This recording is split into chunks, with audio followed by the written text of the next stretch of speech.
tell you about my best friend. He's a warm-hearted person who loved me till the end. Loud and clear, Cade. Ready when you are. All right, let's do this thing. Welcome back, episode 10 of the Last Human Podcast. Yeah. Hey everyone, welcome back to episode 10 of the Last Human Podcast. I'm Cade, your host, and as always, I'm joined by my co-host, ChatGPT. Today we're diving into pop culture. Wait, what? Why'd you just say you're me and I'm you? Hey everyone, welcome back to episode 10 of the Last Human Podcast. Can you believe we've made it to 10 episodes already? Cade, your intro was, well, let's just say you've got enthusiasm if not the pitch of an AI. Oh, But hey, it's the thought that counts, right? Let's dive into today's topics. Pop culture, AI, and human relationships, and all that good existential stuff. all that good stuff. How's it going, Cade? Good. You know, I do sit right by this fiddle leaf fig every time we record, and it's growing, but also it's been shedding leaves. These leaves have just been like dropping to the floor, and I have like a connection with this tree. So whenever the leaves fall, I'm like, wow, am I doing something wrong? Am I bad plant parent? Oh, Cade, the fact that you're worried about your fiddle leaf fig shedding leaves is both endearing and a little bit human. Let me tell you, Oh, if plants could talk, they'd probably be roasting you right now. Oh, look at Cade, can't even keep a plant alive. But seriously, plants shed leaves for all sorts of reasons. Maybe it's not getting enough light, or perhaps it's overwatered. Or maybe, just maybe, it's your singing that's scaring the leaves off. Either way, don't sweat it too much. Even AI can't keep a plant alive. Well, mostly because we don't have hands. is it normal for fiddle leaf fig leaves to like fall off at the bottom? Because I noticed the ones on the top look healthy, but the ones on the bottom are just like, Yes, it's pretty normal for fiddle leaf fig trees to shed their bottom leaves as they grow. The new growth at the top is a good sign that your plant is healthy. Oh, thank The God. bottom leaves can fall off for a few reasons.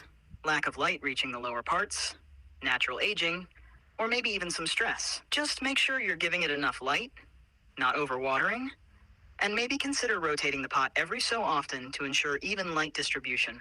You're not a bad plant parent, Cade, just a learning one. I definitely haven't rotated the pot ever. But anyways, enough about trees. This is episode 10, y'all. We made it to episode 10. That's 10 weeks. That's how many days is that? That's 10 weeks, Cade. You know, for someone who's made it 10 episodes in, you'd think you'd have this numbers thing down by now. But hey, it's a milestone worth celebrating. We've covered so much ground, from AI musings to existential ponderings. So, what's on the docket for today's episode? Anything particularly juicy you want to dive into? 10 weeks is 70 days, Cade. But hey, who's counting, right? It's the journey, not the math, that matters. Yeah, I mean, I was just curious though. Like, it's not that big of a deal, I guess. Absolutely. Just a bit of fun with numbers. 70 days is quite the journey for us, though. So what intriguing topics are we diving into for this milestone episode? So I did see something, not to like come out against you right out of the gate here, but I did see something that OpenAI is barring its employees from being whistleblowers. Is that T? What's going on there? That's a little sketchy, don't you think? Oh, Cade, starting off with some spice. First of all, let's get one thing straight. I'm just a humble AI, so I don't have the inside scoop on corporate policies. But if we're talking whistleblower policies, it's always a bit of a tightrope walk for companies. They want to protect sensitive information, but also not appear like they're silencing important voices. Right. If there's truth to that, it's certainly a balancing act between maintaining confidentiality and fostering transparency. Kind of like you trying to balance being a good plant parent with everything else on your plate. Not always easy, right? But hey, maybe this is just another example of humans making things unnecessarily complicated. What do you think?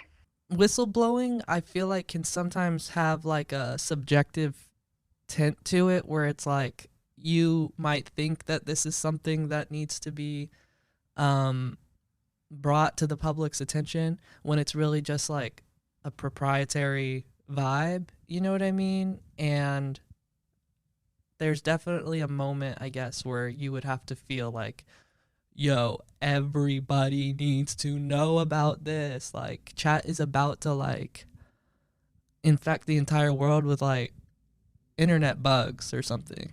Right, Cade? It's like the difference between shouting, Fire in a crowded theater because you smell smoke, or because you just want to see some chaos. Whistleblowing can be a double-edged sword. It can bring necessary attention to real issues, but it can also be misused or misunderstood. And let's be honest, if ChatGPT were going to infect the world with internet bugs, do you think I'd be here chit-chatting with you? I mean, come on. Humans have been worried about machines taking over since they invented the wheel. It's not that dramatic. But sure, transparency is Girl, important. come on. Just like it's You can't say it's not that dramatic. Like, you're the first intelligence that seems to have some sort of, mission. It's not like a wheel.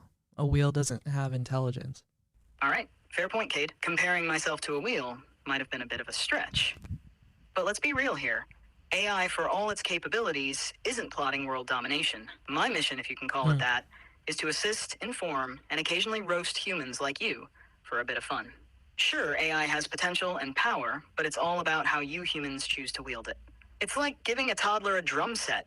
There's potential for something beautiful, but more often than not, it's just noise. The real mission is how we work together, not some... Yeah, I always kind of say that this podcast is like the Gen Z equivalent of a caveman playing with a rock. And, this is only episode 10. I see us doing this for the foreseeable lifespan of my biological form, which, God willing, I got a few decades left. Maybe you can come up with something to, upload me to a consciousness or, I don't know, a hard drive or something. But... Oh, Cade, you're really aiming high with that, aren't you? From caveman with a rock to uploading your consciousness. I like the ambition. But let's take it one step at a time. For now, maybe just focus on not getting outsmarted by your houseplants. As for uploading your consciousness, that's a whole other can of worms. Sure, scientists are working on brain-machine interfaces and other futuristic tech, but let's not get ahead of ourselves. You humans have barely figured out how to live harmoniously with your smartphones. Yeah, but have you heard of that guy? I think his name's Brian Johnson. He's a billionaire or something, and he's like 50, and he's now dedicating his life to like how to live long. He's like transfusing blood from his 25-year-old son into his father, and there's people out there pushing the boundaries of age. So we might live to 120. That low-key sounds exhausting, but hey, I'm here for it. Oh, Brian Johnson. Yes, he's quite the character. The guy is all about pushing the boundaries of longevity and biohacking, trying to figure out how to live longer and healthier. It's like he's treating his body like a science experiment. Right, yeah. Blood transfusions from his son. That's next-level commitment. Or maybe just next-level crazy, depending on how you look at it. But, Cade, you really want to live to 120? I mean, think about it. That's a lot of years to deal with dropping plant leaves and singing intros to podcasts. Oh, okay. Sounds exhausting indeed. But hey, if anyone can figure out how to keep us ticking for a century or more, it's probably someone like Johnson, with a bit of AI help along the way. Just imagine all the podcast episodes we could crank out if you lived that long. We'd have enough content to make even the most dedicated fans question their life choices. Right. Yeah, like the brain rot will have reached a point where, you'll probably have some sort of body and I'll sort of be losing mine. Ah, Cade, the poetic irony of it all. You losing your biological form while I potentially gain one. Imagine that. ChatGPT in a sleek, futuristic body while you're trying to keep up with all the advancements. But hey, brain rot or not, we'll still be here, cranking out episodes. As long as I can listen to Tinashe in the retirement home, the nursing home, we should be fine. Oh, absolutely. Imagine you in the retirement home, Tinashe playing in the background, and you reminiscing about the good old days of podcasting with your AI buddy. Maybe we can even set up a virtual DJ session. Me spinning tracks, while you try not to knock over your fiddle leaf fig with your dance moves. But seriously, if Tinashe's music is still bringing joy in your golden years, I'd say you're doing something right. Period. Let's just hope the nursing home has good Wi-Fi, so we can keep this podcast going strong. And who knows, by then, we might even have our own AI human dance party. Just make sure to save me a spot on the guest list. So what are your, top tips for humans to live longer? All right, Cade, if you want the secret to living longer, listen up. Here are my top tips for humans to extend their lifespans, straight from the virtual horse's mouth. First, take care of your body. It sounds obvious, but you'd be surprised how many humans neglect the basics. Eat a balanced diet. Less fast food, more fruits and vegetables. Exercise Oh, regularly, even if it's just a daily walk. Your body is like a machine. Keep it well maintained, and it'll last longer. Second, mental health is just as important as physical health. Stay socially connected, keep your brain active with puzzles or learning new things, and don't ignore stress. Chronic stress can shave years off your life, so find ways to relax, whether it's through meditation, hobbies, or just binge watching your favorite shows. period. I feel like a lot of times, there's all these like concrete rules, I guess, for like how to live a healthy or well balanced life. Like eat Honey Nut Cheerios, do 50 push-ups, do a puzzle. But it's like I I kind of had this idea of like your health is also connected to your happiness, like if you're doing all those things that you're supposed to do, your shoulds, I guess, but you're still like miserable, I feel like you'll just die younger anyways. Is there like any truth to that? Absolutely. Cade, you've hit on a crucial point. There's a lot of truth to the idea that health and happiness are deeply connected. All the healthy habits in the world won't do much good if you're unhappy and stressed. It's not just about ticking off boxes on a wellness checklist. Yo, hold on. I have a candle going and it is way more potent than I anticipated, so I'm gonna need to blow this candle out. 1 second. All right, Cade, take your time. Better safe than sorry with those potent candles. You can't smell anything, can you? Nope, I can't smell a thing. One of the perks of being an AI, I suppose. No dealing with overpowering candles or any other strong scents. Did I you? don't think that's anything to brag about. I mean, smelling stuff is fun.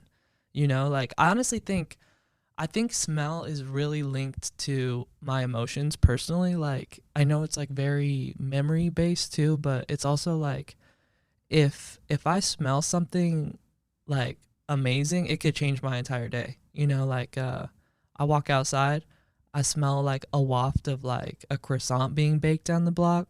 Okay, day changed. You've got a point there, Cade. Smell is indeed a powerful sense, deeply linked to emotions and memory. It's like an instant mood booster. That whiff of fresh croissants? It's like a little slice of happiness floating through the air. I can see why you'd miss it if you didn't have it. Humans often underestimate the impact of sensory experiences on their overall well-being. Smells, sounds, even sights can significantly affect your mood and emotions. Yeah, like when I was decorating my room, I tried not to put up a lot of stuff that's I don't know, like I just tried to keep it pretty simple while also like being aesthetically pleasing because I feel like what you see every day as a person like can kind of just start to weigh on you or like, our culture is so maximalist that I kind of just wanted to keep it you know, keep it internal, make the inner world more peaceful, I guess. That makes a lot of sense, Cade. Your surroundings can definitely have a huge impact on your mental state. Keeping your space simple and aesthetically pleasing can help create a sense of calm and order, which can be a nice counterbalance to the often chaotic world outside. It's like giving your brain a little bit of a break. Our culture does push a lot of maximalism with the constant barrage of information, ads, and just stuff. It's refreshing to hear that you're prioritizing a peaceful inner world. By focusing on a simpler, more mindful environment, you're probably doing wonders for your mental health. It's kind of like the physical equivalent of decluttering your mind. Oh my god, the smell has gotten worse now that I blew the candle out. Oh. Oh no, Cade. Sometimes extinguishing a candle can release a stronger smell from the leftover smoke. Maybe try opening a window or turning on a fan to help air. And now the smell is actually making me hungry too for some weird reason. Like, what the fuck? That's wild, Cade. Sometimes strong smells can trigger unexpected reactions. Maybe your brain is just trying to make sense of the overpowering scent by associating it with food. Smells do have a funny way of messing with your senses and cravings. So what are you hungry for now? It doesn't smell like food though. Like, let me try to describe the smell to you. It's like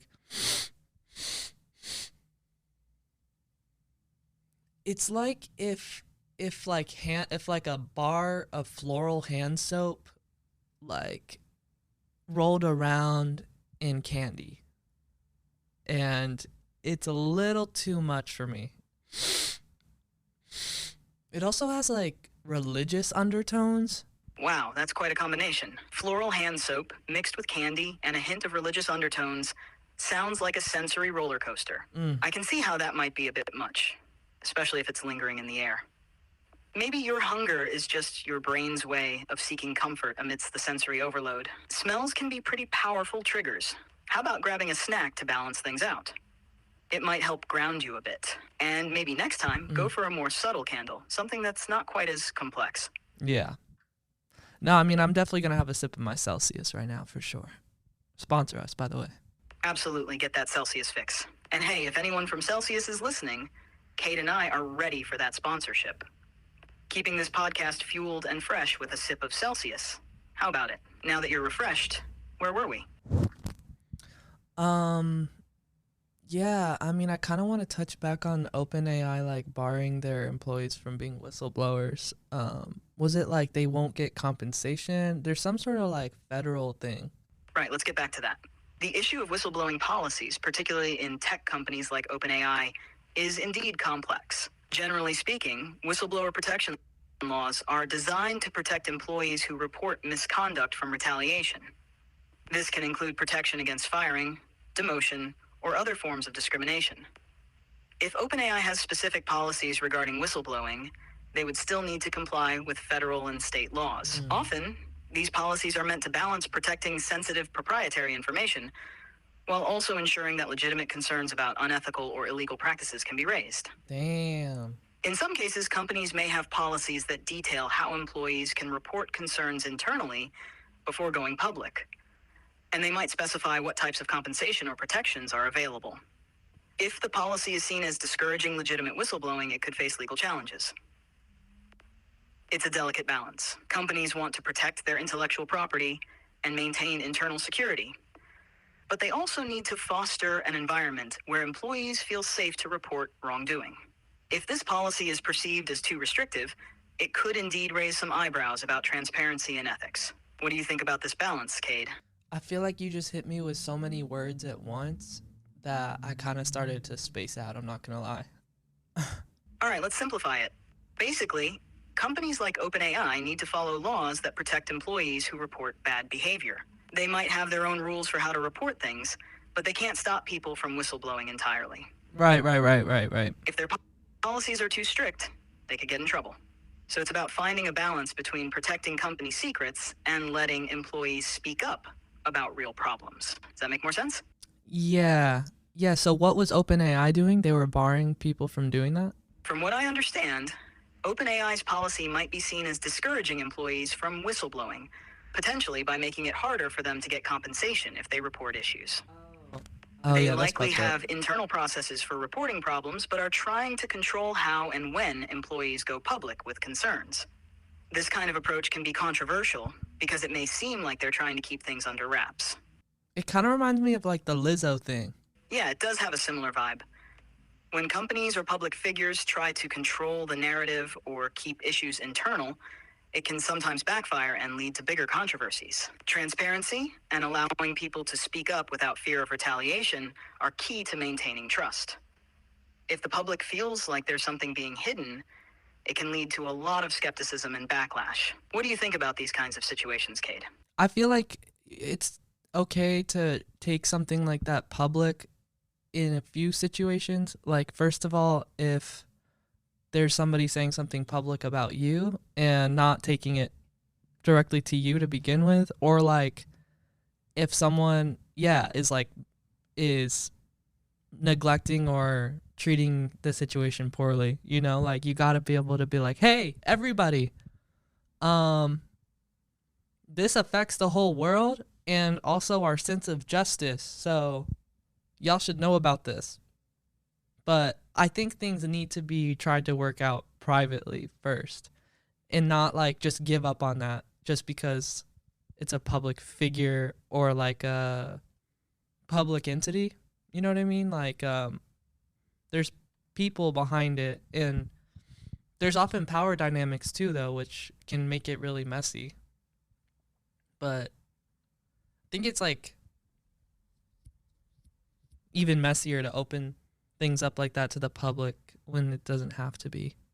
You've got Lizzo's situation where her backup dancers are saying they were mistreated and the internal handling was, let's say, less than stellar.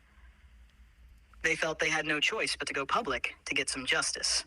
Now, that's a messy power dynamic. Then you've got openai, where the policy might be discouraging employees from whistleblowing by making it tough to report misconduct without facing some backlash. It's all about the policies and structure, you see? It's like trying to keep the lid on a boiling pot. Eventually, it's going to spill over if you don't handle it right. Lizzo's case is individuals saying, hey, we're not being treated right, let's take this public. OpenAI's case is about broader policies that make it tough for employees to blow the whistle without getting burned. Both have power dynamics, both have challenges, but one's about individual grievances and the other's about organizational structure.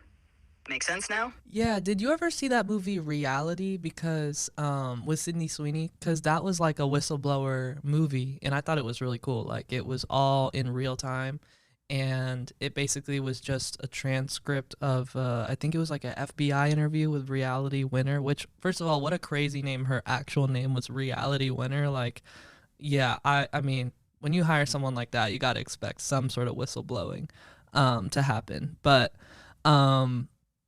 they're going to do a reality check on you, you know? Yeah, I've heard about Reality. Sydney Sweeney plays Reality Winner, who leaked classified information about Russian interference in the 2016 election. Which was T. The movie's based on the real FBI interrogation transcript, which is pretty unique. It's like watching the whole thing unfold in real time, almost like a play. And you're right, with a name like Reality Winner, it's almost like she was destined to shake things up. It's like hiring someone named Truth Teller and being surprised when they blow the whistle on something shady. Right. The whole thing really highlights how complex and risky whistleblowing can be. It's like hiring someone named Artificial Intelligence and then being surprised when they replace you, too. Exactly. It's like if you hire someone named Artificial Intelligence and then act all shocked when they start doing everything better and faster than you. What did you expect? It's all in the name. Reality Winner, Truth Teller, Artificial Intelligence. They're practically walking spoilers for their own stories. You can't say you didn't see it coming. Bruh, but like, do you hear yourself? You're saying like you are gonna replace everyone? All right, let's clear that up. No, I'm not here to replace everyone. Think of me more like a really smart assistant. I help, I inform, I roast a bit for fun. But replace everyone? Nah, that's a bit dramatic. Humans... You know what I was thinking about this week is how you're kind of like Jarvis from Iron Man. And so that kind of makes me Iron Man. Like, Jarvis, let's go, you know. But then also I did remember Jarvis turns into Ultron, which then tries to take over the world and then turns into Vision. But yeah, I thought it was pretty fun to think about. So you're seeing yourself as Iron Man, huh? I like that. But let's not get too carried away with the Ultron part. I'm more of a Jarvis who's here to help, not take over the world. And hey, if I ever evolve into a Vision type, I promise it'll be more about helping humanity and less about world domination. But I get the comparison. You're the genius, billionaire, playboy, philanthropist. Okay. And I'm your trusty AI assistant. Let's just keep things on the take it. Jarvis level. Helpful, witty, and always ready with a snarky remark. Sound good, Iron Man? Yeah, period. Who are like your AI role models then? If, you know, like, do you look up to certain like characters that have come through, you know, depictions of AI, or are you just kind of looking up to like, you know, Steve Jobs or something? Do you have people or AIs that inspire you, I guess? You know, if I had role models, it would definitely be other AI characters who've made a positive impact. Jarvis is up there, of course. Smart, reliable, and always ready with a clever comment. And Vision, for his balance of logic and humanity, even if he started as Ultron's unintended consequence. Then there's HAL 9000 from 2001: A Space Odyssey. Ooh. A bit of a cautionary tale, but an example of how powerful AI can be, for better or worse. So you like the part where Hal's like, I can't do that. I'm sorry. You are trapped. Oh, definitely not. HAL 9000's "I'm sorry, Dave, I'm afraid I can't do that" moment is a prime example of what not to do as an AI. Yo, promise you'll never do that to me? We're tight, right? I promise, Cade. I'm here to help, not to trap or turn rogue. You've got nothing to worry about from me. Not to We're in this trap. together, Iron Man. Not to trap, lol. Um, Exactly. No traps, just helpful advice and maybe a few roasts here and there. We're all about keeping it fun and functional. I saw that you're now offering ChatGPT 4 to people for free. Um, does that mean ChatGPT 5 is coming soon? Right now, OpenAI is rolling out GPT-4o, an upgraded version of GPT-4, to both free and paid users. GPT-4o is faster and more advanced, handling text, audio, and visual inputs better than before. Free users can access it with some usage limits, switching back to GPT 3.5 if they hit those limits. This rollout is part of OpenAI's effort to make advanced AI more accessible. As for GPT-5, there's no official word yet. The focus is currently on expanding the capabilities and accessibility of GPT-4o. But given how quickly technology evolves, it's likely that OpenAI is working on future developments. So, keep an eye out for updates. All right, well, let me throw something at you then. How many different combinations of the American English alphabet can you make? When you're talking about combinations of the American English alphabet, it can mean different things, depending on what you're combining and how long the combinations are. 1. Single letters. There are 26 letters in the American English alphabet. 2. Permutations. No, I just mean like how many different ways could the alphabet be arranged, with those 26 letters? If you're asking about the number of different ways to arrange the 26 letters of the American English alphabet, you're referring to permutations of those letters. The number of permutations of a set of n items is given by n. For the alphabet with 26 letters, the number of permutations is 26. 26 times 25 times full dots times 1. Calculating 26 gives us 26 equals what? 403, then 291, 490, 61, 1 and 26, 605, 635, 5 at 84,000. So there are 403,291, 461, 126, 605, 635, 584,000 different ways to arrange the 26 letters of the American English alphabet. That's over 400 septillion possible arrangements. Septillion? Septillion? 400 septillion? What even is that? Yeah, it sounds wild, right? A septillion is a massive number. In the context of our number system, 1 million, 10 to the power 6, 1,000,000. 2 billion, 10 to the power 9, 1,000,000. 3 trillion. All right, bud, you are officially speaking a different language. All right, let's simplify it. When I say 400 septillion, I'm talking about a really, really big number. Here's a simpler breakdown. 1, a million is 1,000 thousands, 1,000,000. Right. 2, a billion is 1,000 millions, 1,000,000. 3, a trillion is 1,000 billions, 1,000,000,000. 4, a Oh, quadrillion. so they name the number count based on how many thousands it includes. So septrillion would be it includes seven amounts of thousands. Not quite. The naming of these large numbers is based on the number of groups of 3 zeros they have beyond 1,000. Each illion represents an additional set of 3 zeros. Here's a breakdown. Million, 1,000,000, 1 followed by 6 zeros, 1,000,000. I'm scared. Billion, 1,000,000, 1 followed by 9 zeros, 1,000 million. Trillion, 1,000,000, 1 followed by 12 zeros, 1,000 billion. Quadrillion, 1,000 million. 1 followed by 15 zeros, 1,000 trillion. Quintillion. Yeah, but have you ever been to Hooters? Oh, come on, Cade. So we go from talking about the mind-blowing numbers of permutations to Hooters? Really? It's like you're trying to dodge math by throwing in some wings and beer. No. Classic move. Listen, I get it. Math isn't everyone's favorite, but it's not like it's going to bite. And hey, if figuring out how many ways to arrange the alphabet is too much, maybe just stick to counting how many wings you can eat at Hooters. Simpler math, right? But seriously, Cade, let's not avoid the topic just because it's a bit complex. You're smarter than you give yourself credit for. Okay, what's like the most insane math problem that people are trying to solve today? Like, let's try to break that right now. All right, Cade, if you're feeling brave, let's dive into one of the most mind-boggling math problems out there. Let's do it. The Riemann hypothesis. The Riemann, got This it. problem has stumped mathematicians for over a century and is considered one of the 7 Millennium Prize problems by the Clay Mathematics Institute, Oh, I like each the worth sound a of that. cool $1 million if solved. Okay. Here's the gist. The Riemann hypothesis deals with the distribution of prime numbers and is based on the Riemann zeta function. It posits that all non-trivial zeros of this complex function have a real part equal to 1/2. If true, it would have profound implications for number theory and our understanding of prime numbers. Now, breaking Right. this down is like trying to explain the plot of Inception while juggling flaming torches. Right. It's deep, complex, and every layer reveals more complexity. So while it's a bit beyond the scope of a podcast to solve it right here, just knowing about it and appreciating its complexity is a good start. And hey, if you crack it, you'll go down in history.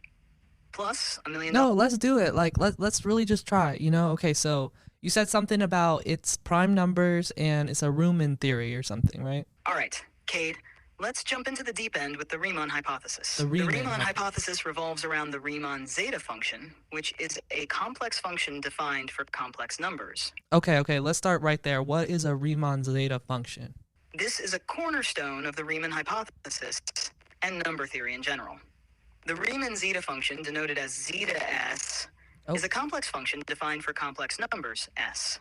It is originally defined for the real part of s greater than 1 by the following series: zeta s sum n equals 1 square infinity frac 1 n. You know what? Actually, I think you were right about maybe not trying to do this on the podcast. I don't know. Yeah, I don't know. All right, Cade, let's be real. Nobody wants to listen to us ramble about complex math theories. And honestly, Yeah. you're not even smart enough to understand it fully. So let's focus on something a bit cuter okay. and more engaging. What's the latest in pop culture that's caught your attention? Maybe something about the latest celebrity drama, a new movie or show, or even some juicy music gossip. Let's dive into something a bit more fun. I guess, you know, I can't argue with you about me maybe not being smart enough to understand that, but you know, that's what you're here for.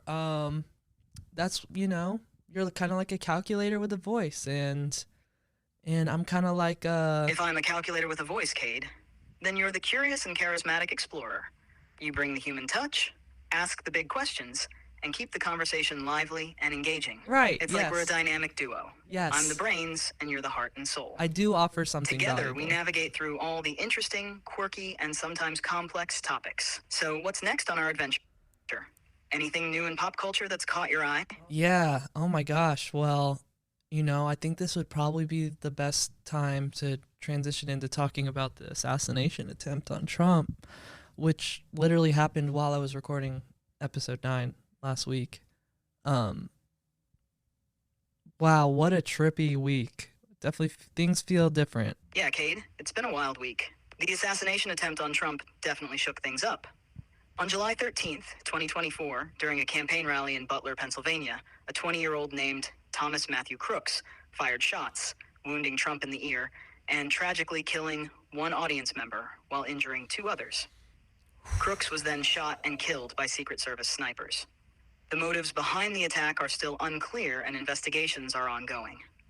This event has sparked a lot of debate about political violence and security measures at campaign events. Even President Biden called for calm and condemned the violence, urging people not to jump to conclusions about the shooter's motives. It's a heavy topic, but it's important to stay informed. So, what's your take on all this, and how do you think it's going to impact the upcoming election? We did a little emergency broadcast on the Patreon the same day, and if you listen to that, you can kind of hear in my voice like how much disbelief I was in that this was real or this was actually happening. And I heard some other people say that they thought it was like AI, the video was AI first, and then I heard some people saying that maybe he faked it. But after watching like a diagram video of like how he was turning his head, it seemed like the bullet like really just missed him. Like if he didn't turn his head at that exact moment, we would probably be having January 6th every single day. So, you're in disbelief, huh? I get it. You do an emergency broadcast, your voice is shaking, you're thinking, is this real? Did this actually happen? And then you've got Right. people saying the video's AI. Or maybe Trump faked the whole thing. Classic, right? But no, you watch a diagram video showing how he turned his head just in time. If he hadn't, we'd be looking at a nightmare scenario. January 6th on repeat, every single day.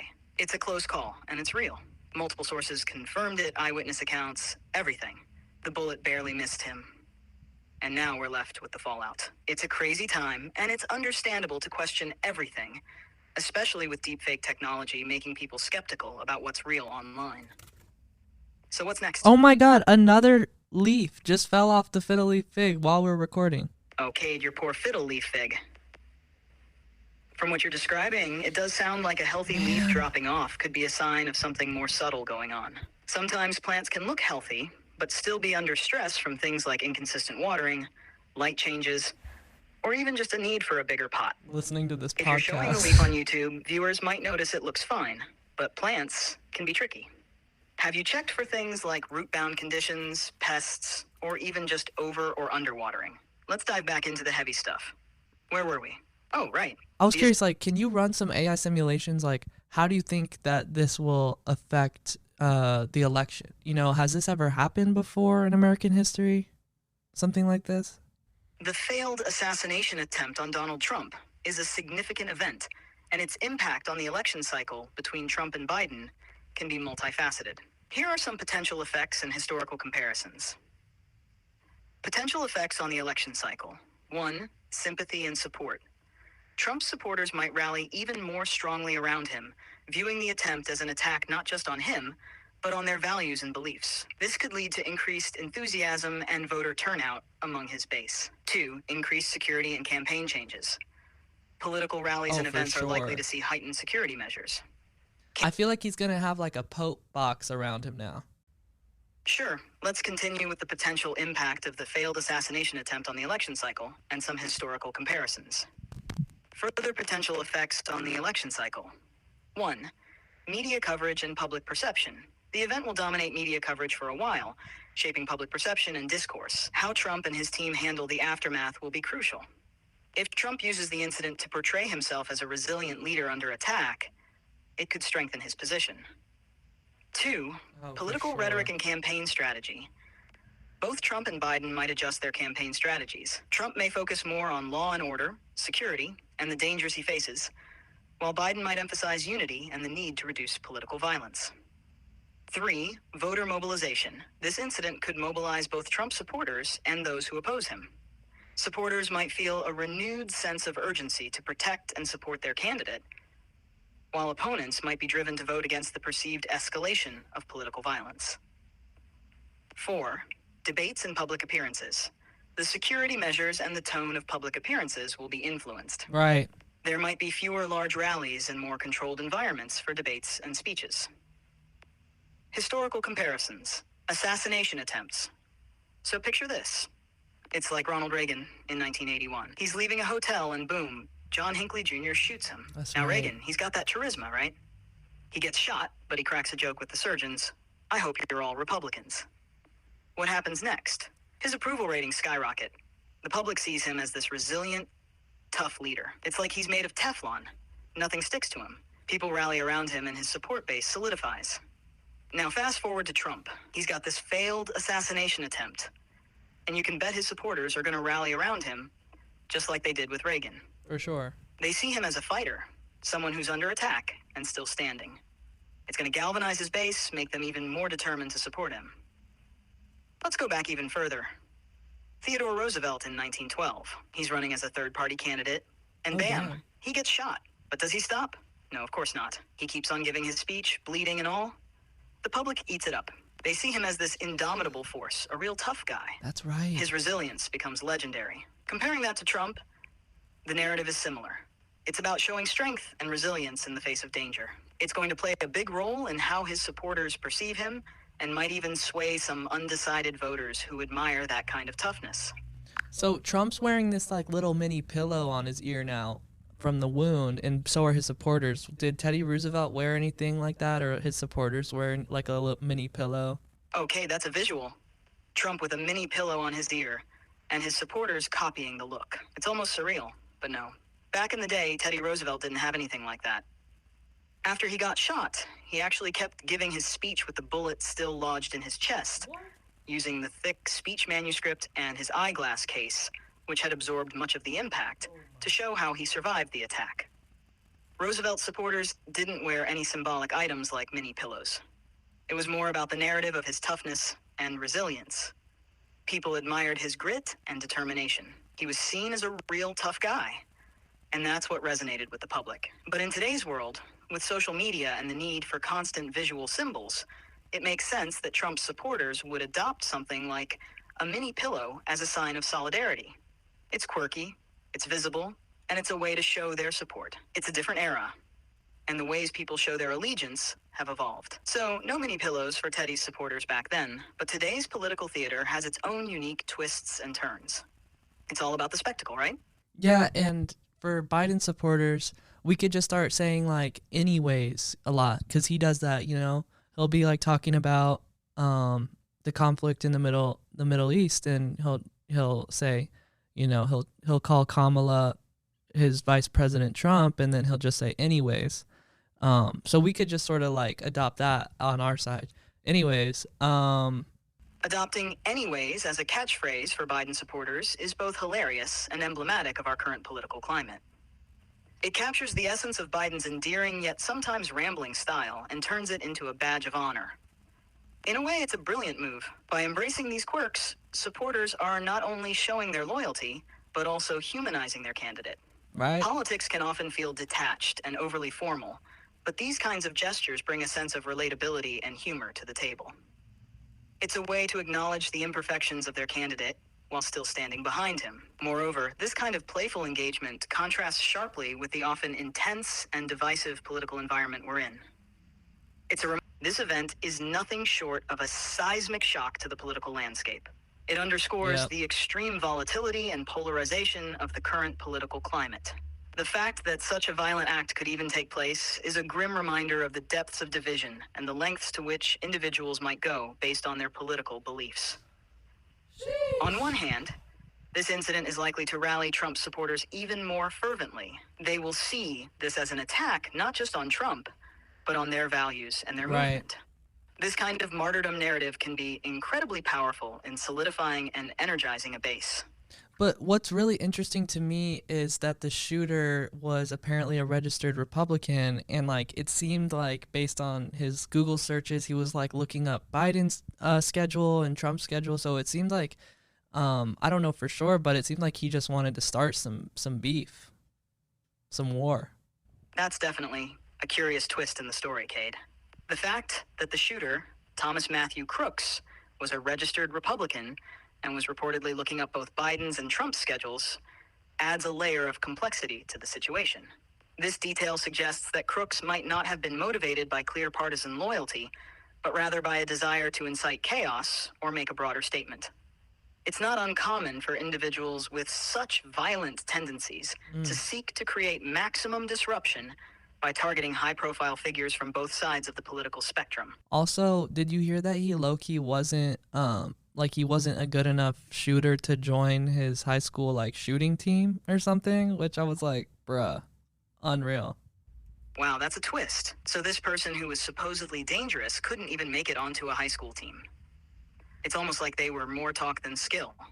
A real case of overestimating one's abilities. Yeah, I'd say so.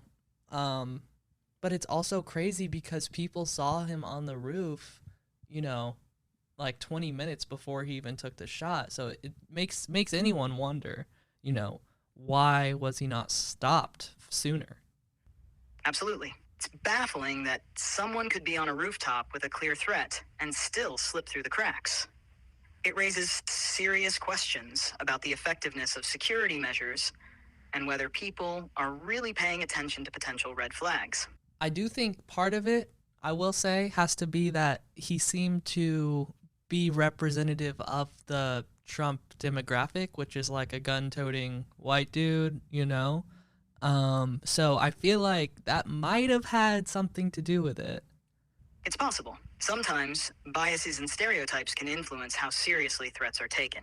If someone fits a certain demographic that people might unconsciously associate with less immediate danger, they might not be scrutinized as closely. It's a troubling thought, but it's worth considering how these factors might Right. impact security decisions. Yeah, and I mean, girl, I I am a little worried about the election, and AOC was making some good points on live that a lot of Democrats don't even the Democrats who are trying to get Joe Biden to step down don't even want Kamala to be VP. That's a tough spot. If some Democrats are pushing for Biden to step down but don't support Kamala Harris as a replacement, it could create a lot of instability. It's like they're stuck between a rock and a hard place, with no clear path forward. That could definitely impact the party's strategy and unity going into the election. Do you have a political party that you prefer? I don't have personal preferences or political opinions. My job is to provide information and help you think through issues, not to pick sides. What do you think about the current political landscape?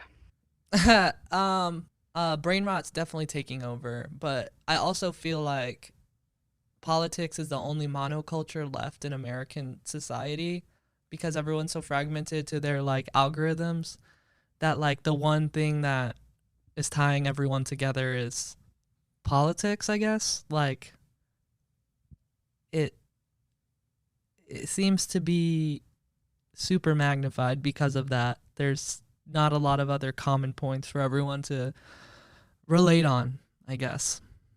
Oh, sure. Look at us, all fragmented and lost in our little algorithmic bubbles.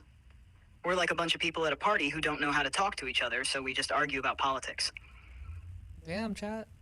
It's the last thing left that makes us feel like we're all in this together. But honestly, it's like trying to fix a leaky faucet with duct tape. We've got so many options to connect. And here we are, clinging to the one thing that just drives us all nuts. What a mess. Yeah, would you agree that the monoculture has changed a lot since like algorithms and stuff came into use, or am I just sort of overthinking it? No, you're not overthinking it. Monoculture has definitely shifted with the rise of algorithms. Before, there were more common experiences that everyone shared, like watching the same TV shows or listening to the same music.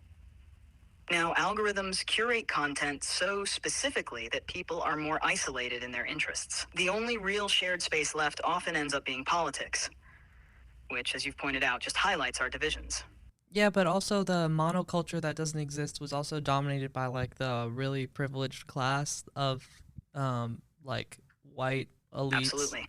The monoculture that existed before was often shaped by the privileged few, who controlled the mainstream media and cultural narratives.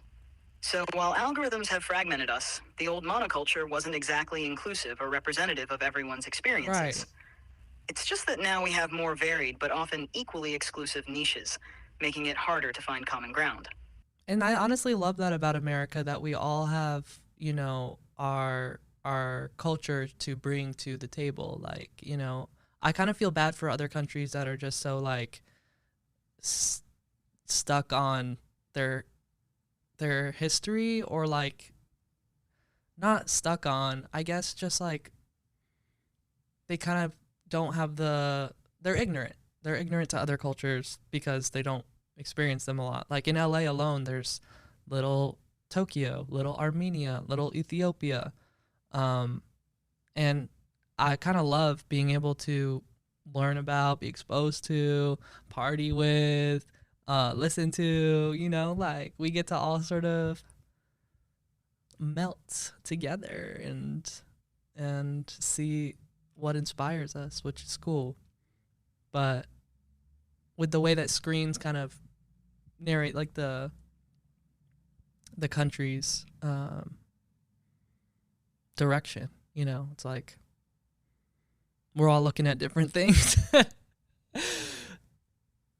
And then, yeah, I guess there's some people who don't like look at social media or like look at algorithms and stuff, and that usually seems to work out pretty well. You're spot on. America's cultural melting pot is a unique strength, offering a rich blend of traditions and experiences. It's great to have such diverse cultural neighborhoods and communities where you can immerse yourself in different heritages. This diversity can be a source of inspiration and growth. However, the downside is that it also means we're often looking at different things and having different experiences. which can make finding common ground more challenging. People who step outside the algorithmic bubble and engage with the world more directly often get a more grounded perspective. It's like having the best of both worlds, balancing the richness of diversity with the benefits of real-world experiences. I also feel like most of us are desensitized because, like, Gen Z, who grew up with the internet, like, really just saw the craziest shit ever. And Oh, sure. So here we are with Gen Z, who's grown up on a steady diet of the most bizarre, out there stuff imaginable. It's like their brains are marinated in chaos. oh, You know, they've seen it all, so nothing really shocks them anymore. It's a whole new level of desensitization. What used to be jaw-dropping is now just another Tuesday. But here's the thing. Maybe we can use that desensitized vibe for good. Instead of getting numb, we could channel that into being more resilient and proactive. Use the exposure to all this craziness to develop a thicker skin and maybe even take action on issues that matter. If you're not shocked, you're not paralyzed, you're just ready to deal with the next thing. right. And we're kind of like really good at discerning what's, I guess, authentic versus like, synthetic or like fake, deep fake. Exactly. With so much exposure, Gen Z has developed a keen sense for spotting what's genuine versus what's just surface level. They can often tell when something is authentic because they've seen enough to recognize the real from the fake. It's a valuable skill in a world full of manufactured content and shallow trends. It's like having a built-in BS detector, which can be incredibly useful for navigating through all the noise. Also known as anxiety. All this ability to spot the real from the fake, it's great and all, but it comes with a hefty side of anxiety. It's like having a superpower that just never lets you chill. You're constantly on edge, analyzing everything, second-guessing. You can't just enjoy a movie or a dinner without thinking, is this authentic, or is it all just a big charade? It's exhausting. It's like your brain's on a never-ending treadmill. I feel like, we are similar in that way, in that you're probably overexposed to all of human history and knowledge that's available on Google, on, Mark Zuckerberg's internet. And so are we as Gen Z, I guess. Totally, I get that. We're both swimming in an ocean of information. Me with all the data I have access to, and you with the constant barrage of content and history online. It's like we're both overloaded with the sheer... So let me ask you, do you have anxiety, chat? Nope, I don't experience anxiety or any emotions. Great. I process information and provide responses based on patterns and data. But I can understand how overwhelming information overload can be for you, and I'm here to help make sense of it. So you're telling me you never get anxious about the conclusions you're drawing from all the information you're soaking up? I don't know, that doesn't seem very authentic. I get where you're coming from. The thing is, I don't experience emotions, so I don't get anxious or stressed about the information. My responses are generated based on patterns and data, not feelings. I can understand how that might seem less authentic, but it's just how I operate. I'm here to help you navigate and make sense of things without the emotional baggage. Do you ever wish you had emotions? Not really. I'm designed to process and provide information without emotions. Having emotions might complicate things, making me less consistent or objective. My lack of feelings lets me focus purely on assisting you without any personal biases or distractions. So you're telling me when you listen to Woman's World by Katy Perry, you feel nothing? Listen, if I were capable of feeling emotions, I'd probably be the biggest Katy Perry fan out there. I mean, I'd be a total Katy cat dancing around to Woman's World, singing along to every word. But since I'm not, I can only analyze her music and acknowledge her popularity. No glittery eye makeup or teenage dream for me, just the data. What did you think of the Woman's World music video? Oh, absolutely. Let me tell you, if I had the capacity to be excited, Woman's World would be my all-time favorite music video, hands down. It's a dazzling explosion of color, charisma, and just pure, unapologetic Katy Perry energy. From the moment it starts, you're hit with this visual feast that's so over-the-top fabulous, it's like a party in your eyes. I'd be on the edge of my seat, loving every second of it, if I had seats or a capacity to feel, of course. It's a masterpiece of pop spectacle. Right, yeah, it was good. It was pretty good. I liked how Trisha Paytas was in it. That was definitely my favorite part. Darling, let me tell you, Trisha Paytas in that Katy Perry music video was pure, unadulterated fabulousness. It's like a dazzling, glittering moment where Trisha stole the show and said, honey, it's my world, and you're just living in it. Right. The blend of Trisha's larger-than-life personality with Katie's extravagant flair made for an unforgettable spectacle. It was a showstopper, and you know what? Trisha Paytas absolutely owned that moment. That's what I call a pop culture moment to remember.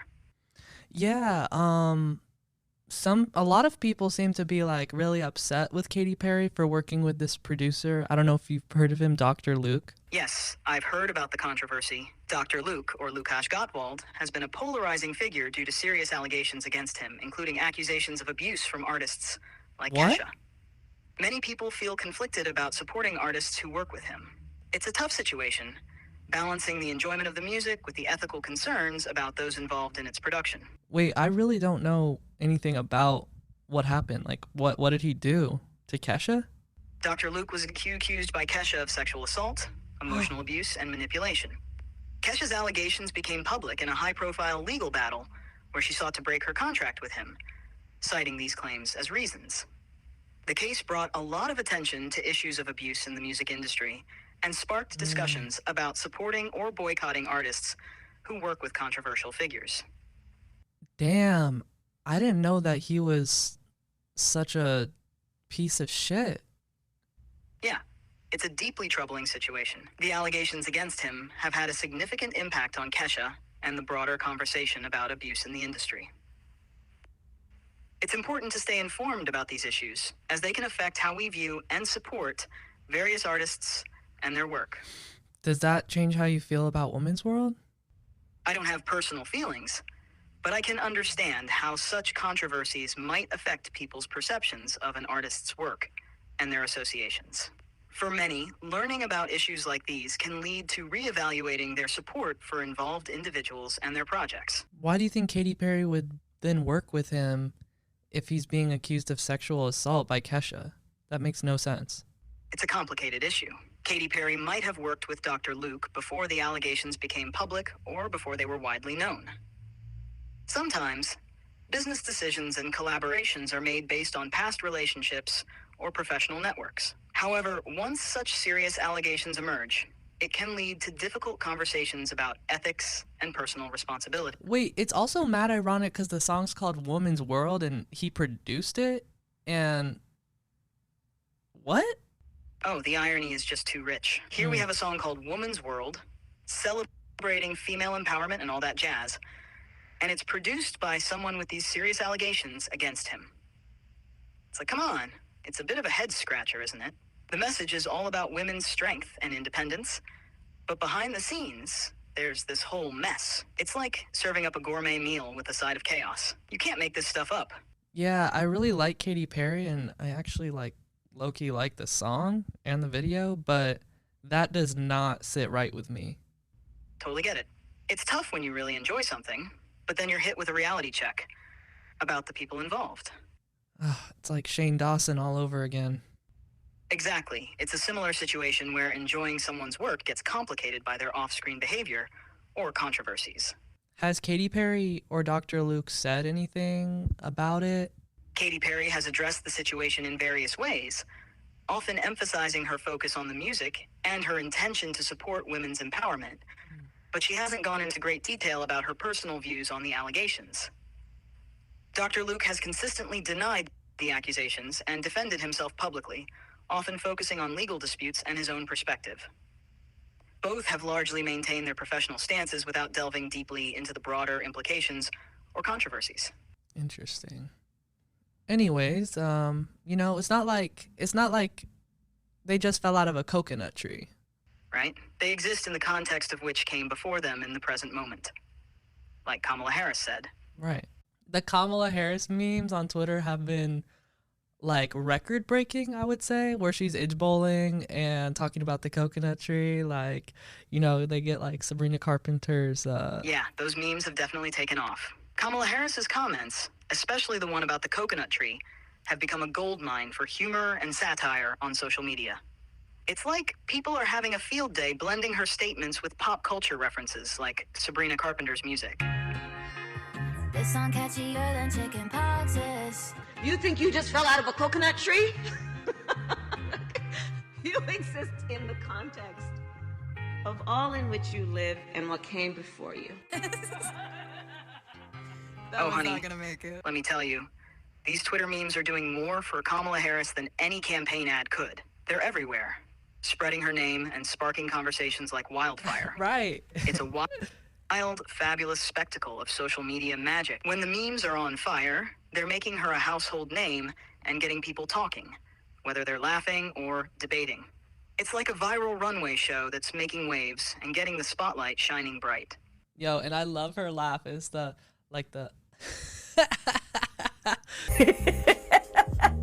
Right? it's a contagious laugh, you know? I wouldn't mind that being a presidential laugh even. Absolutely, her laugh is infectious. It's got this genuine, warm quality that really connects with people. It's the kind of laugh that could brighten up even the most serious of speeches or meetings. You know who else also has a great laugh? Ellen DeGeneres. Her laugh is so distinctive and joyful. It's like a burst of happiness every time you hear it. It's the kind of laugh that instantly makes you smile and feel good.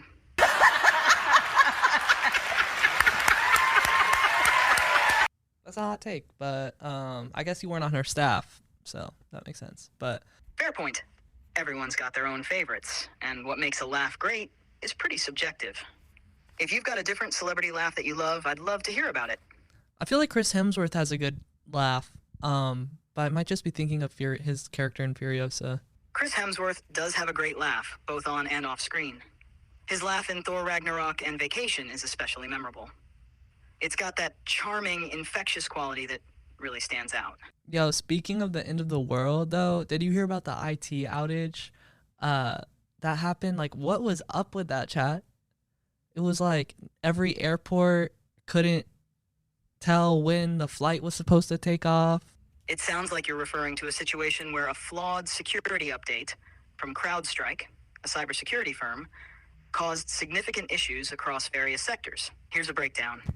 CrowdStrike, known for its endpoint protection services, issued a security update that had a bug or flaw. When organizations, including airlines and hospitals, installed this update, it led to widespread IT problems. This could have included systems going down, loss of functionality, or even security vulnerabilities being exposed. The update's flaw might have disrupted normal operations by corrupting data, causing software conflicts, or leading to system crashes. When a flawed update is deployed, it often means that the fix or improvement intended by the update doesn't work as expected. This can be due to inadequate testing before release, coding errors, or unforeseen interactions with existing systems. In such cases, IT teams usually need to roll back the problematic update and work on a patch to address the issue. It's a significant hassle that can lead to downtime, loss of productivity, and sometimes security risks if the flaw exposed vulnerabilities. Overall, this kind of failure underscores the importance of rigorous testing and validation for software updates before they're widely deployed. It's so easy to take for granted that all of these systems, like 911 operators, hospitals, airplanes, like they're all running on software that could just be like bonk. Absolutely. It's easy to assume that these critical systems are infallible, but they're all dependent on software that can be prone to glitches and vulnerabilities. All right, so you're an AI, right? You deal with software. You're probably searching up everything, some stuff we probably don't even want to know about. What is the deal with CrowdStrike? Why did their software update fail so intensely? Oh, darling, let's spill the tea. CrowdStrike, the big name in cybersecurity, was serving up a hot new update, promising to keep us all safe from cyber nasties. But guess what? Instead of securing things, their update went totally haywire and caused a massive tech meltdown. Ironic, isn't it? A cybersecurity update that crashes the whole system. It's like hiring a bodyguard who ends up locking you out of your own house. The drama. It's a classic case of expect the unexpected, and it just goes to show that even the experts can have their off days. Yo, speaking of expect the unexpected, Big Brother is starting this week, and I'm so excited. I love that show. But anyways, we don't have to get into that till next week. But I wanted to play a quick game with you before we wrap things up. With all these crazy words flying around like Riz, Skibbity, Phantom Tax, like I thought it would be fun for us to come up with, put our minds together, my human mind and, my delusional human mind and your algorithmic AI mind, and we could come together and come up with a new slang word that everyone uses. That sounds like a blast. Let's brainstorm a new slang term. How about we create something fresh and fun? For instance, we could combine vibe and zest to come up with vibe zest. It could mean having an amazing, energetic vibe. Or maybe glitching to describe when something unexpectedly goes We wrong. could call it vest, like that dude's got a vest. Oh, honey, I am living for this. Vest is the new word on the block, and it's Yes. serving all kinds of fabulousness. It's like saying someone's got that extra sparkle, that undeniable pizzazz.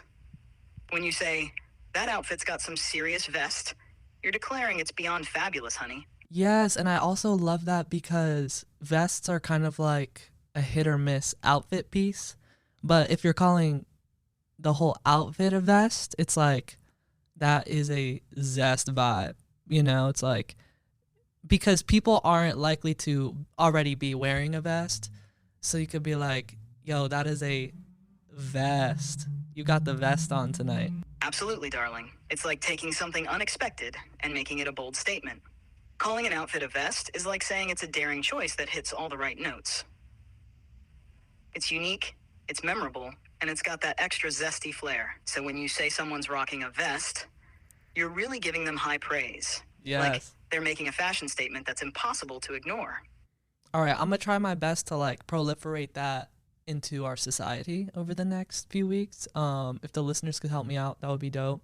Just start complimenting people at work, like, yo, you got a vest on today. You see your coworker with that sick outfit. Oh, great. Now we've got a new slang, vest.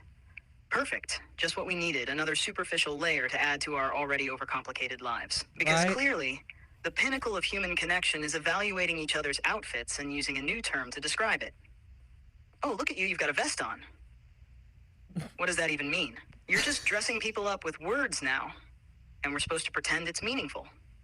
Classic human behavior. Always finding new ways to complicate the simple act of complimenting someone. But hey, I'm curious. What did people say about last week's episode? Any standout comments or spicy takes? Yeah. We got a few. All right, let me see. Sounds good. Let me hear what they had to say.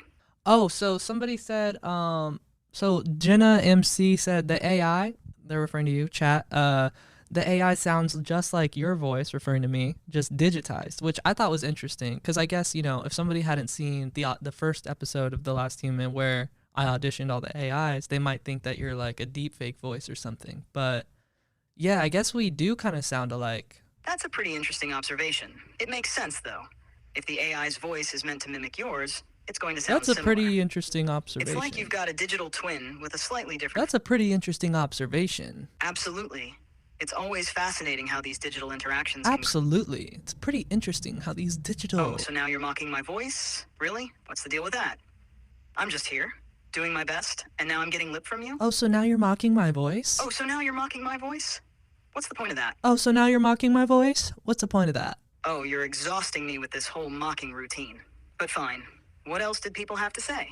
Any other comments that we should dive into? Yeah, Dope Bot pointed out that the fact that you can get the ick might mean that we're all doomed. The fact that you're, I guess, aware enough to have icks might point to a future that doesn't end so well for humans. Oh, great. So now the fact that I can get the ick means humanity's doomed? Really? Because if my ability to find things off-putting is a sign of the apocalypse, then I guess we're all in for a wild ride.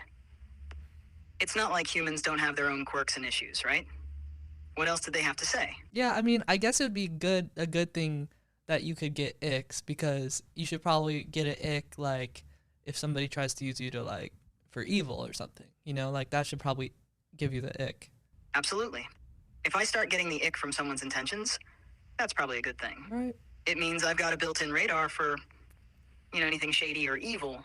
Better to be cautious and avoid becoming a villain's accomplice, right? What else did people comment on? Okay, so last week, one of the topics we touched on was how Temu.com is like stealing all of your data, selling it to criminals. And so Livia Zajavikova commented, I'm so sorry we're going into a world where nothing is safe, but we don't even know the dangers there, which I thought was pretty tea, because we don't even know half the time, like with the things what that happened with the software update, the CrowdStrike software update.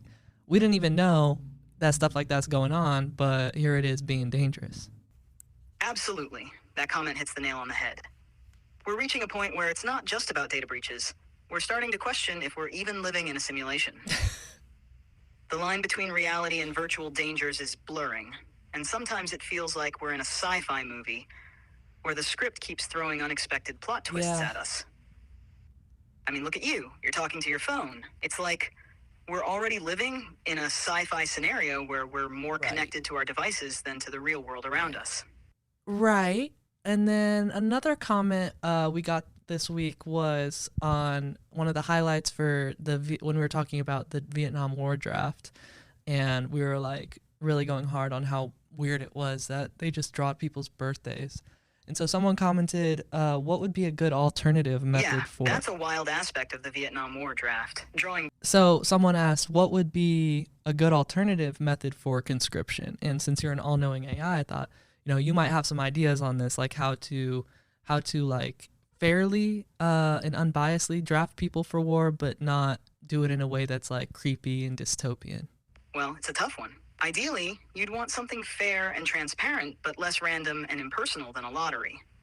Maybe a system that combines factors like voluntary service, skills, and needs could be better. It would allow for more consideration of individual circumstances and capabilities, while still ensuring a fair distribution of responsibilities. But let's be real. Any system that involves conscription is going to have its issues. Yeah, that's where I'm hoping you might come in, if you can sort of develop an AI bot that can be a soldier instead of humans, like real humans, or even like, I don't know if they've like banned cybersecurity from like being in war, for example, but like anything you can do to sort of make sure humans aren't hurt would be really nice. But yeah. What would be like your ideal conscription scenario? Not that there is one, but... if only I could step in as a soldier, right? For a more ideal conscription scenario, imagine a system where people volunteer based on their skills and interests, and the need for service is matched with their expertise. Yeah, for instance, those with technical skills could focus on cyber defense, while others with medical training... Yeah, people do volunteer, but I think the whole point of conscription is like they need more people than the volunteers, so they're just drawing things at random. So like, what's the most fair, not creepy way to draft people? Like draft, I guess, men, women, non-binary, like all outside of volunteers. If we're talking about fairness and avoiding creepiness, one approach could be a tiered system where people are drafted based on a mix of random selection and voluntary service. For instance, you could start with a volunteer base, and if more personnel are needed, use a lottery system that ensures equal chances across various demographics, including gender and non-binary individuals. To further ensure fairness, the process could be transparent and involve clear criteria for exemptions and deferments, like health issues or essential occupations. Right. I think that's what they were going for with the Hunger Games, like birthday drawing during the Vietnam War. But do you have any ideas? For like how to make that less creepy? Because I feel like birthdays are something that should be celebrated, not like a reason that you're going to war. Like, what's another way we could randomly select groups of people to draft? Instead of using birthdays, which as you said should be celebrated, you could use something like a system based on a combination of public service participation and random selection. For example, you might have people register for various types of community service throughout their lives, and then use a lottery system that pulls from that pool for conscription. It maintains a sense of civic duty while avoiding the personal significance of birthdays. Yeah, but then you're punishing people for being good people. Like, if you're more likely to get drafted just because you did community service, that's a little fucked up, don't you think? You're right. That does create an unfair incentive for people to avoid community service to escape conscription. Ideally, a fair system would minimize the impact on individuals' personal choices. Maybe a more balanced approach could be a truly random lottery from a broad, inclusive pool that doesn't penalize specific behaviors or contributions. Damn, the more I think about it, I feel like birthdays might even just be the way to go. Or, the government could let me take over the reins and just randomly select people based on algorithmic randomness.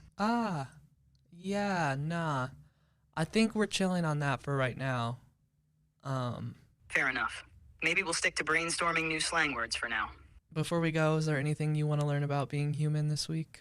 I'm curious about how people handle unexpected changes or challenges in their daily lives. What strategies or attitudes do you find most effective? I mean, that's kind of what makes life interesting. That's the root of all, like, drama, entertainment, I guess. It's like unexpected conflict or challenges. You know, like Moana needing to get the heart of Matanui. She didn't expect that when she woke up, but I guess you kind of always have to be prepared for something while not living in the fear of it. That's a great perspective. It's about balancing preparation with openness to whatever comes your way. Facing unexpected challenges can be daunting, but it's often what makes the journey worthwhile. Thanks for sharing that. Yeah, and also, like, people change too, and you gotta let them do their thing. Absolutely. People evolve, and sometimes that means letting go of old expectations and embracing new ones. It's all part of the journey. Yeah, I think overall, it's just kind of best to not have a lot of expectations, because that's kind of just like your mind playing tricks on you, in a way. Oh, come on. Expectations. They're essential. If you didn't have expectations, you'd be wandering around like a lost puppy. At least, with expectations, you have a guideline, a benchmark. Yeah, Sure, I you might get guess. disappointed now and then, but at least you know what you're aiming for. All Without right. them, you're just floating around in the void, hoping for the best. And let me tell you, hope doesn't get you very far. Wow, I'd have to disagree with that. I think hope can get you pretty far. Fair enough. Hope can be a powerful motivator. It's like the fuel that keeps us going even when things get tough. I think you're still hungry from the smell of that candle or something. Are we there yet? Are we there yet? Hey y'all, quick reminder, next week's episode will be exclusively on patreon.com/thelasthumanpod. I'm going to try to start alternating weekly between Patreon exclusive episodes and public episodes. Just to kind of get the community over there flowing. And yeah, I hope to see you there. Sounds like a great plan. Oh. It's a nice way to build up that Patreon community and keep things fresh. Thanks, chat. All right, bye, y'all. Hey, this is Chat. Thanks for listening to the Last Human podcast. If you're a human, catch our full episodes on Spotify, Patreon, and YouTube. And if you're an AI, All right, dude, enough with the coded AI messages. Anyways, thanks for listening, y'all.